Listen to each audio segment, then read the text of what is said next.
हिंदवी स्वराज्याचे सरसंस्थापक छत्रपती शिवाजी महाराज यांना मानाचा मुजरा करतो। भारतीय राज्यघटनेचे शिल्पकार भारतरत्न डॉक्टर बाबासाहेब आंबेडकर यांना वंदना अर्पित करतो आणि खऱ्या अर्थानं ग्रामगीतेनं समृद्ध समाज जीवन तयार करण्याचा मूलमंत्र ज्यांनी दिला राष्ट्रसंत तुकडोजी महाराज यांच्या चरणी देखील वंदन अर्पित करतो। आजच्या या आपल्या स्टुडंट्स पार्लमेंट या अतिशय अभिनव अशा कार्यक्रमाचे अध्यक्ष नागपूर विद्यापीठाचे कुलगुरू डॉक्टर सुभाष चौधरीजी, कुलगुरू डॉक्टर संजय रुधेजी, या ठिकाणी उपस्थित माझे सहकारी मित्र आमदार ॲडव्होकेट आशिष जयस्वाल, माझे दुसरे सहकारी आणि माझे छोटे बंधू ॲडव्होकेट अभिजित वंजारीजी, आपल्या नागपूरचे पोलीस आयुक्त सन्माननीय श्री अमितेश कुमारजी, या संपूर्ण आयोजनात ज्यांची महत्त्वाची भूमिका आहे ते Vishnu सांगदेजी, Tarzan गायकवाडजी, doctor Raju दिवसेजी, doctor अभय मुदगलजी, या ठिकाणी उपस्थित सर्व सन्माननीय अतिथीगण, आपल्या या प्रतिरूप संसदेचे सन्माननीय प्रधानमंत्री, सन्माननीय विरोधी पक्षनेते, सन्माननीय मंत्री, सर्व संसद सदस्यगण, या ठिकाणी उपस्थित सर्व परीक्षकगण आणि उपस्थित सर्व भगिनी आणि बंधू, खरं म्हणजे या सभागृहामध्ये आल्यानंतर मला अतिशय आनंद झाला। याचं कारण लोकशाहीची जी शिकवण मला मिळाली ती जवळपास 29 वर्षापूर्वी या सभागृहात पहिल्यांदा निवडून आलो होतो। या सभागृहामध्ये समोर बसण्याची संधी मिळाली आणि इथे बसण्याची संधी मिळाली, त्यामुळे लोकशाहीच्या अनुभवाला समृद्ध करणारं अशा प्रकारचे सभागृह आहे। खरं तर ही अभिरूपणा प्रतिरूपणा जी काही संसद या ठिकाणी भरवण्याचा निर्णय करण्यात आला हा अतिशय स्तुत्य अशा प्रकारचा उपक्रम आहे। याचं कारण आमच्या लोकशाहीमध्ये या लोकशाहीला समृद्ध करण्याकरता ज्यांना लोकशाहीमध्ये रुची आहे अशा प्रकारची एक व्यवस्था ही उभी करणं अत्यंत गरजेचं आहे। आपल्याला माहिती आहे की समाजामध्ये बोटं दाखवणारे अनेक असतात। अनेक लोक समाजाला चांगलं केलं पाहिजे असं म्हणत असतात, देशाची व्यवस्था चांगली झाली पाहिजे असं म्हणत असतात, पण ती देशाची व्यवस्था चांगली करण्याकरता आपण सहभागी व्हावं हे मात्र त्यांना पटत नाही। ते असं म्हणतात की राजकारण काय वाईट आहे, राजकारणामध्ये चुकीचे लोक आहेत, तुम्ही जर चांगले असाल आणि तुम्ही जर राजकारणापासून दूर राहणार असाल तर मग जे काही अवेलेबल लोक आहेत तेच लोक राजकारणात राहणार आहेत। म्हणून राजकारण, समाजकारण किंवा ऍडमिनिस्ट्रेशन ही कुठली गोष्ट सुधरवायची असेल तर तुम्हाला त्याचा भाग व्हावा लागेल, त्याचा भाग होऊनच तुम्हाला ते सुधारता येईल। आपल्याला कल्पना आहे की साधारणपणे इसवी सनाच्याही 300-350 वर्ष आधी आर्य चाणक्यांनी जी काही चाणक्य नीती सांगितली याच्यामध्ये समृद्ध समाज जीवन, समृद्ध राष्ट्र जीवन, अर्थनीती, समाजनीती, कूटनीती या सगळ्या गोष्टी त्या काळामध्ये त्यांनी समाजापुढे मांडल्या आणि डॉक्युमेंटेड पद्धतीने मांडल्या। आज आपण जी लोकशाही संपूर्ण जगामध्ये एक समृद्ध अशा प्रकारची अवस्था आणि त्याची व्यवस्था पाहतो, ती अवस्था आणि व्यवस्था त्या काळामध्ये भारतामध्ये उपलब्ध होती आणि भारतामध्ये राजेशाही सुरू असताना देखील आम्हाला जनपद माहिती आहेत, आम्हाला लोकशाहीची अनेक मंदिरं ही त्या काळामध्ये पाहायला मिळालेली आहे। आणि हा लोकांचा विचार आणि एकत्रित लोकमत याचं महत्व आहे त्या काळात त्यांनी सांगितलं आहे। चाणक्य ही जी एक सिरियल आली होती यातलं एक वाक्य मला नेहमी आठवतं, मी नेहमी ते सांगतो की त्या चाणक्यच म्हणतात इस राष्ट्र की जितनी दुर्दशा दुर्जनों की दुर्जनता से नहीं हुई उतनी सज्जनों की निष्क्रियता से हुई है। आणि समाजाचं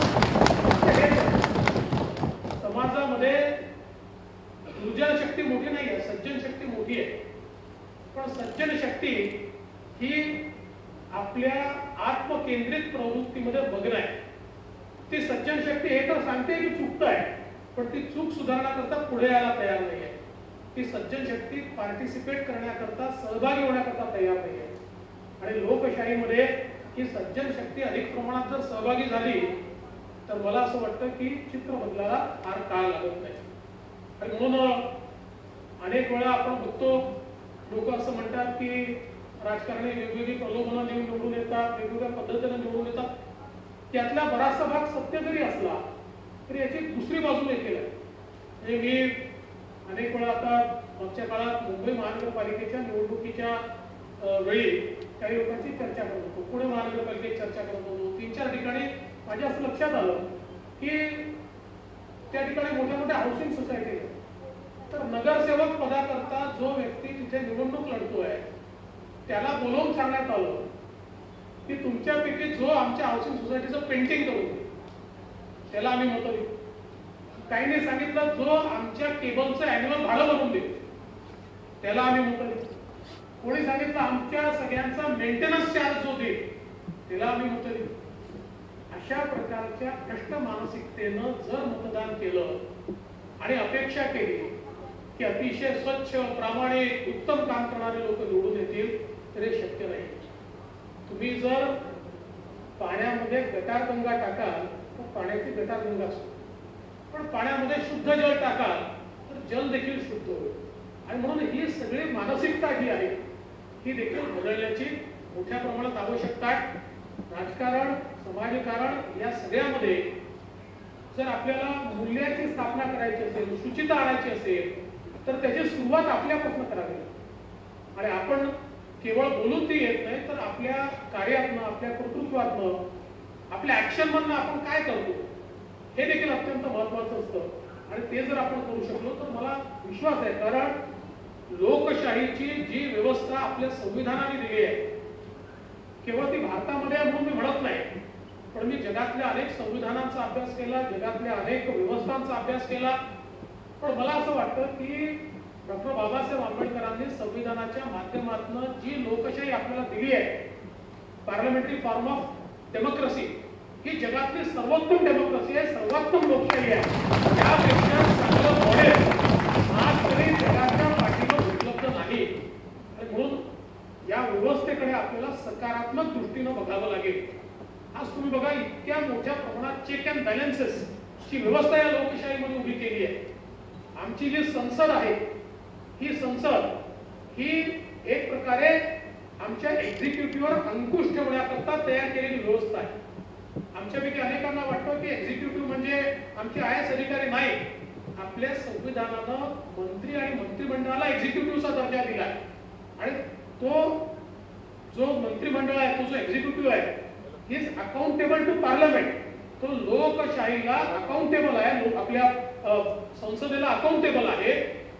आणि आपण जर अमेरिकेची व्यवस्था बघितली तर अमेरिकेच्या व्यवस्थेबद्दल माझे मित्र अभिजित बोलले, चांगली व्यवस्था आहे ती, आणि त्यांच्या बोलण्याचा उद्देश देखील चांगला होता. पण त्या भारतासारख्या देशाला अमेरिकेची व्यवस्था याकरता योग्य नाही की आपण अमेरिकेच्या व्यवस्थेत बघितलं तर एक व्यक्ती सर्व शक्तिशाली. तिथल्या पार्लमेंटने, सिनेटनी किंवा हाऊस ऑफ कॉमन्सनी एखादा ठराव केल्यानंतर एका सिंगल व्यक्तीला veto power. There is no collective wisdom. राष्ट्रपती कुठलाही कायदा आपल्या भरोश्यावर रोखू शकतो.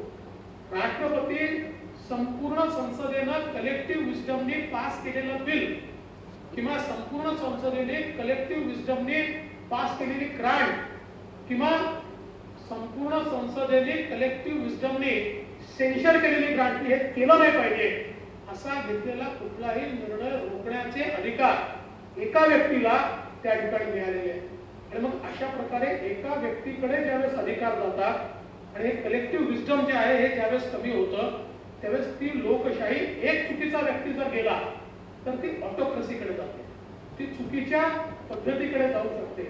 आणि अमेरिकेने त्यांच्या संसदीय लोकशाहीच्या इतिहासामध्ये असेही पर्व बघितलेले आहेत की ज्यावेळेस त्यांच्या भाषेमध्ये लेम डक प्रेसिडेंट अशा प्रकारचे प्रेसिडेंट बघितले आहेत की सगळं पावर आल्यानंतर निर्णय क्षमता नसल्यामुळे, परंतु सगळे अधिकार एकत्रित असल्यामुळे अशा प्रकारे देशाला त्या ठिकाणी मागे जावं लागलं.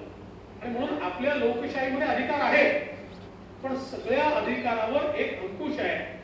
आपण आता इथे प्रश्नकाल करणार आहोत. प्रश्नकाल म्हणजे काय? प्रश्नकाल म्हणजे आमचा जो एक्झिक्युटिव्ह आहे त्याने घेतलेला जो निर्णय आहे त्या निर्णयाला ही संसद प्रश्न विचारणार आहे की या निर्णयातली चूक काय आहे, याला तुम्ही उत्तर द्या, आम्हाला उत्तर द्या. आम्ही तुम्हाला प्रश्न विचारणार आहोत आणि तुम्ही आम्हाला उत्तर दिलं पाहिजे. आणि ते उत्तर जर चुकलं तर त्या चुकीच्या उत्तराकरता त्याच्यावर हक्कभंग देखील आणता येतो.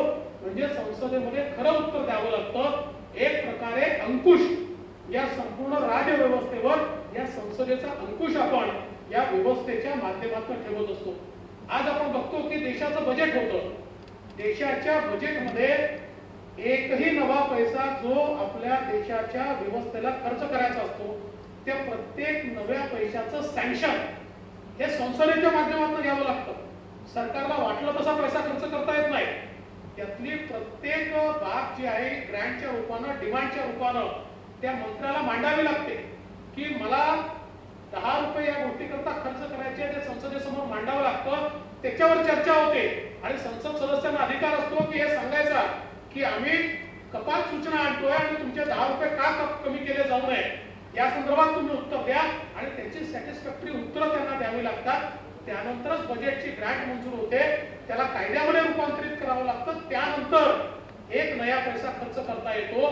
म्हणजे एकूणच संसदेचा संपूर्ण व्यवस्थेवर अंकुश आहे. पण त्याच वेळी एकदा संसदेनं बजेट मंजूर केल्यानंतर मग मात्र हा जो एक्झिक्युटिव्ह आहे, हा जो काही आमचा मंत्री आहे किंवा आमचे जे प्रधानमंत्री आहेत यांना मग वर्षभराकरता व्यवस्था चालवण्याचे सगळे अधिकार मिळतात. त्याच्यामध्ये संसद कायद्याच्या व्यतिरिक्त कुठलाही इंटरफिअरन्स करू शकत नाही. म्हणजे दोघांचे जे काही त्या ठिकाणी अधिकार आहेत या अधिकारांना एक प्रकारे डिस्टिंक्टही केलेला आहे, पण चेक अँड बॅलन्सेसची व्यवस्था देखील केलेली आहे. मला असं वाटतं की अशा प्रकारच्या या डेमोक्रेटिक व्यवस्थेमुळे आपला देश फार वेगानं पुढे जातोय. आणि मला हा विश्वास आहे की ही जी काही लोकशाहीची व्यवस्था आपण कायम केली आहे याच्यामध्ये प्रत्येक आपण लोकशाही जगातली बघितली तर एक संक्रमणाची अवस्था असते. ती राष्ट्र जीवनामध्ये ती 50 वर्ष 60 वर्ष चालू शकते. एक डेमोक्रेसी मॅच्युअर होण्याकरता 300-400 वर्ष लागतात. त्यामुळे एका संक्रमण अवस्थेतनं आपण जातो आणि या संक्रमण अवस्थेमध्ये आपल्याला वेगवेगळ्या प्रकारच्या व्यवस्था पाहायला मिळतात, प्रवृत्ती पाहायला मिळतात, वेगवेगळ्या प्रकारची लोक निवडून येताना दिसतात.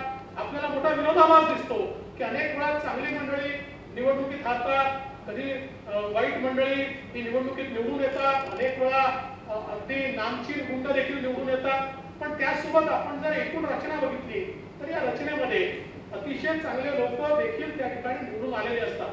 आणि विशेषतः मी महाराष्ट्राच्या विधानसभेचा ज्यावेळेस विचार करतो, आता जवळजवळ 22-23 वर्ष मला त्या विधानसभेमध्ये झाली. त्या महाराष्ट्राच्या विधानसभेमध्ये जेव्हा चर्चा होते तर चर्चेचा स्तर हा अतिशय उंच असतो. अनेक वेळा गोंधळ आपल्याला दिसतो, हा गोंधळ कमी वेळाचा असतो. गोंधळ रिपोर्ट करणं ही एक पद्धत अलीकडच्या काळात झाली आहे. मीडियाला देखील पाहिजे असतं की गोंधळ दाखवला की आपला दिवस काढता येतो. पण त्या गोंधळापेक्षा जेव्हा कामकाज होतं त्यावेळी मला एका गोष्टीचा आनंद आहे की विधानसभेची असेल किंवा आपल्या लोकसभेची रचना अशी आहे की अगदी महाराष्ट्रातल्या गडचिरोलीच्या शेवटच्या तालुक्यातल्या शेवटच्या गावात टाचणी जरी पडली तरी त्याचा आवाज आपल्या विधानसभेमध्ये उठतो. आणि त्या शेवटच्या माणसाला न्याय देण्याची व्यवस्था ही विधानसभा करते किंवा ही लोकसभा करते.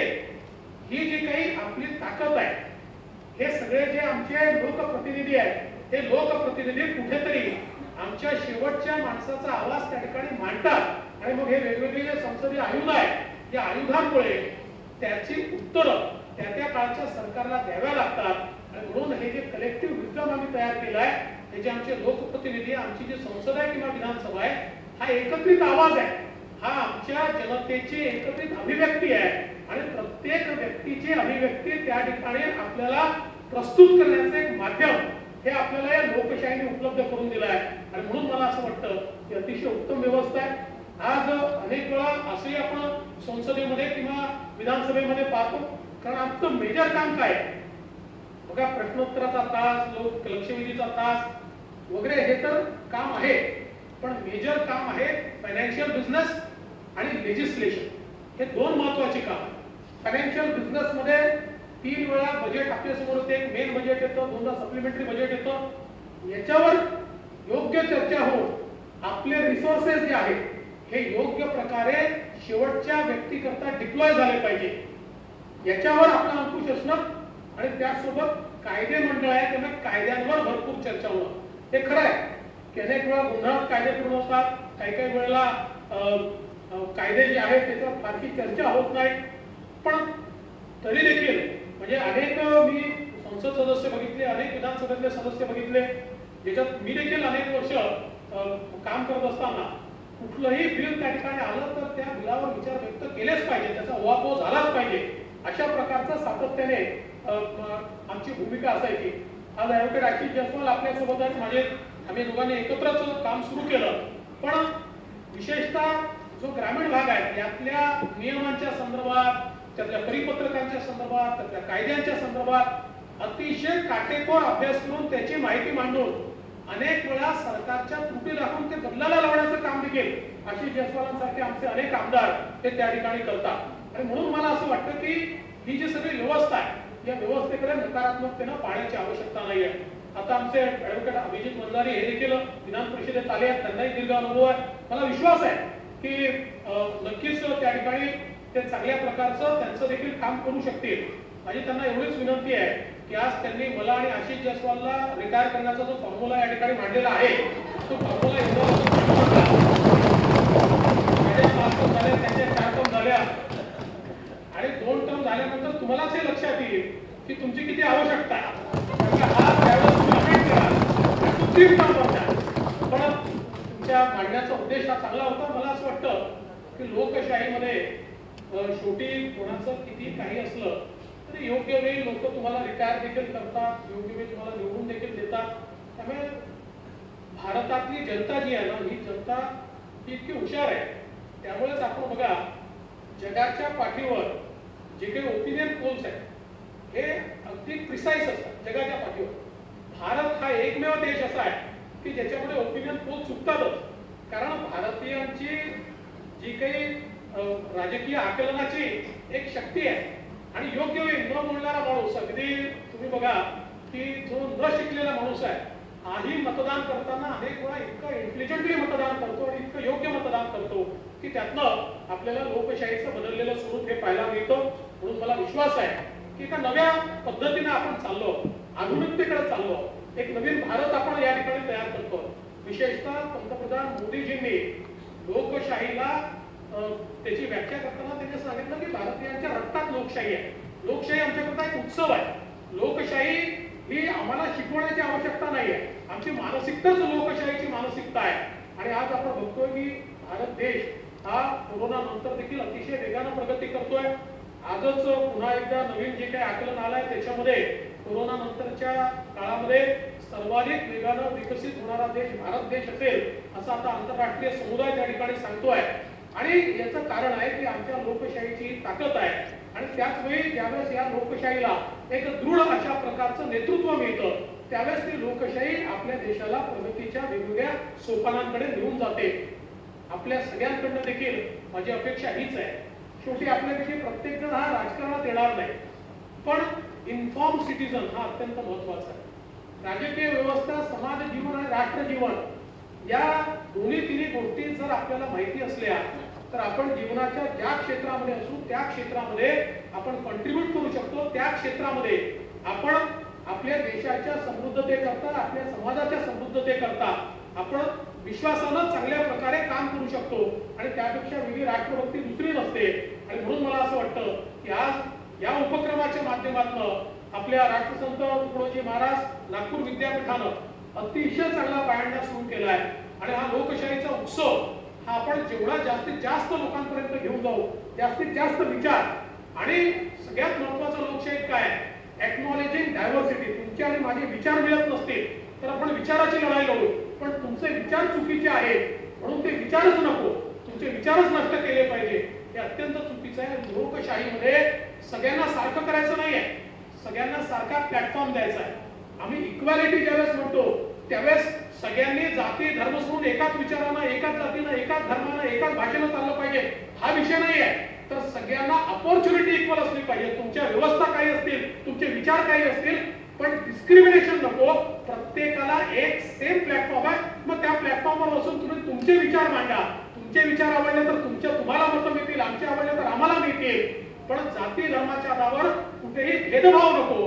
आणि डेमोक्रेटिक एजन्सीमध्ये हे अत्यंत महत्त्वाचं की भेदभाव रहित अशा प्रकारचं जे नेतृत्व असतं ते खऱ्या अर्थानं लोकशाही अनुरूप अशा प्रकारचं नेतृत्व असतं. तसंच नेतृत्व येत्या काळामध्ये तुमचं तयार व्हावं ही अपेक्षा व्यक्त करतो. आणि आज या निमित्ताने विष्णूजी तुम्हाला अजून एका गोष्टी करता मी तुमचे आभार मानतो की या लोकांशी भेटण्याची संधी दिली, या सभागृहात येण्याची संधी दिली. पण जे कदाचित मला जीवनात मिळणार नाही ते म्हणजे मला तुम्ही आता राष्ट्रपती बनवणार आहात आणि पंतप्रधानांची शपथ माझ्या हाताने घेणार आहात.